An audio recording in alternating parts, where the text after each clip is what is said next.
नमस्कार दोस्तों, 8 सिद्धियों के बारे में आपने सुना होगा। योग के 8 ऐश्वर्य बताए गए हैं। उन 8 ऐश्वर्यों को ही 8 सिद्धियों का नाम बताया गया है।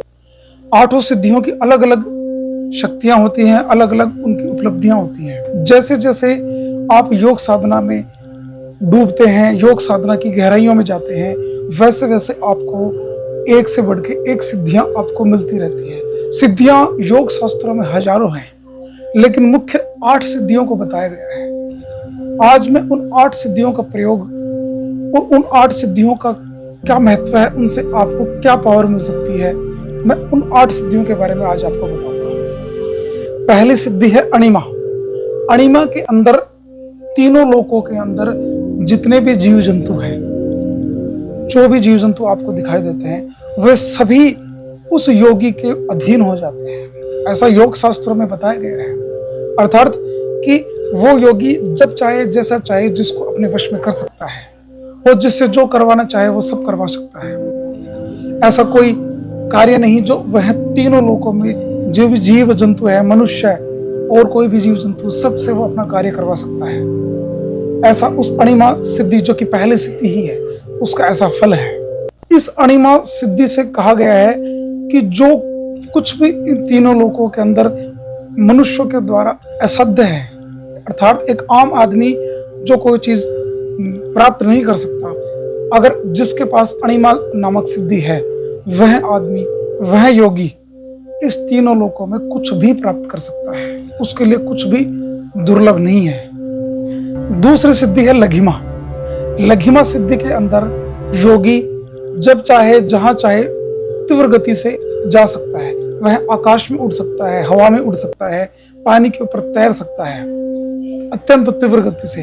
दूसरी सिद्धि जिस किसी को प्राप्त हो जाती है, वह ब्रह्मांड के किसी भी कोने में आ जा सकता है, और इतनी तीव्र गति से कि वह दिखाई भी नहीं दे, और अपने शरीर को छोटा बड़ा जैसा चाहे वैसा कर सकता है। ये दूसरी सिद्धि की शक्तियां हैं। तीसरी सिद्धि है प्राप्ति। प्राप्ति सिद्धि के अंदर तीनों लोकों के पदार्थों को योगी पा लेता है। जो कुछ भी एटम्स हैं, परमाणु हैं, उन सब के रहस्यों को वह योगी जान लेता है। एक एक तत्वों के नॉलेज को वह जान लेता है। इस ब्रह्मांड के अंदर ब्रह्मांड की रचना कैसे हुई, क्यों हुई, कब हुई, एक एक चीजों का उसको नॉलेज हो जाता है। तीसरी सिद्धि का ऐसा हमारे योग शास्त्रों में बताया गया है। तीसरी सिद्धि का नाम है प्राकाम्य सिद्धि।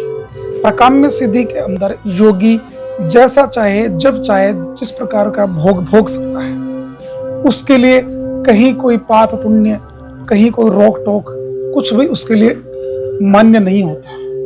वह जो भी करेगा वह स्वतंत्र होता है, उसको कोई रोक टोक नहीं होती। प्राकाम्य सिद्धि में ऐसा फल बताया है। पांचवी सिद्धि का नाम है महिमा।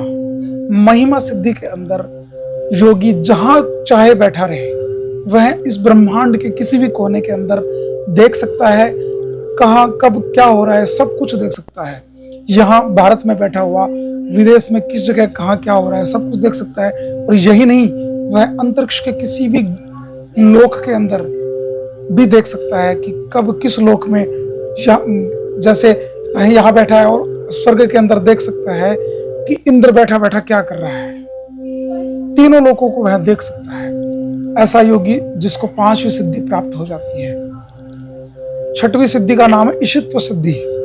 ईशित्व के नाम से ही प्रकट होता है कि ईश्वर जैसा सामर्थ्य है, अर्थात योगी के अंदर ईश्वर के जैसा सामर्थ्य आ जाता है।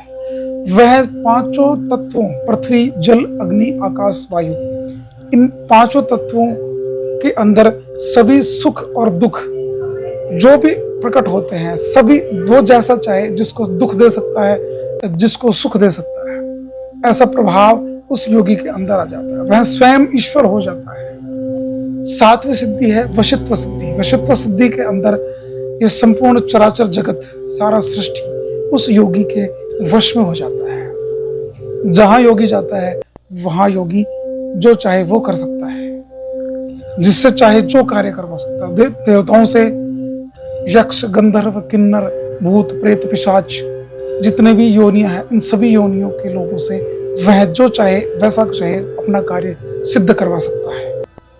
लेकिन ये इच्छा उसकी योगी की होनी चाहिए। 8वीं सिद्धि है कामावसायिता। कामावसायिता सिद्धि के अंदर योगी की इच्छा के अनुसार ही सब कार्य सिद्ध होते हैं। इससे पहले तो योगी को इच्छा करनी पड़ती है, लेकिन इसमें इच्छा करने से पहले ही वह सिद्धियां उसके सारे कार्य कर देती हैं। ऐसा 8वीं सिद्धि का लक्षण है। और सभी प्राणी ऐसे वशीभूत होते हैं जैसे भगवान शंकर के वशीभूत ही सारा चराचर जगत है। 8वीं सिद्धि जिसको मिलती है वो मानना स्वयं शिव ही है। जैसे भगवान शिव सब कुछ करने में समर्थ है, वैसे 8 सिद्धियों को प्राप्त और 8वीं सिद्धि को प्राप्त योगी सब कुछ करने में समर्थ हो जाता है। वह स्वयं भगवान शिव स्वरूप हो जाता है। शब्द, स्पर्श, रूप, रस, गंध और मन, ये सभी योगी की इच्छा के अनुसार ही परिवर्तित होते हैं। इनसे तात्पर्य यह है कि शब्द जैसा चाहे वैसा शब्द प्रकट कर सकता है इस ब्रह्मांड से। जैसा चाहे वैसे दुर्गंध को सुगंध में बदल दे, सुगंध को दुर्गंध में बदल दे, और खट्टी वस्तुओं को मीठा बदल दे, मीठे को कड़वा बना दे, तीखा बना दे। जैसा चाहे वैसा उस पदार्थ के अंदर वह परिवर्तित कर सकता है। एटम्स, परमाणु, अणु, जैसा चाहे वैसा वह निर्माण और विध्वंस सब कुछ कर सकता है। इसके ऊपर एक चीज और है, आपने सुना होगा अष्ट सिद्धि नवनिधि के दाता भगवान हनुमान जी। हनुमान जी 8 सिद्धियों को धारण करने वाले ही नहीं है, वह 8 सिद्धियों को देने का सामर्थ्य भी रखते हैं। इसीलिए हनुमान जी इतने प्रबल, इतने बलशाली माने गए हैं, क्योंकि वह स्वयं समर्थ हैं सब कुछ देने के। इस प्रकार से 8 सिद्धियों का फल आपको सुना होगा, नहीं सुना होगा तो आज आप इसके माध्यम से थोड़ा बहुत जान सकते हैं। पूरा तो मैं नहीं बता पाऊंगा, क्योंकि पूरा तो वर्णन इतना है कि मैं सुबह से शाम तक बताता रहूं तो भी कम पड़ जाएगा। इसलिए मैंने सूक्ष्म से सूक्ष्म आपको बताया है। आपको मेरी जानकारी कैसी लगी? अगर अच्छी लगी तो मेरे वीडियो को लाइक, शेयर, सब्सक्राइब जरूर करें। जय सिया राम।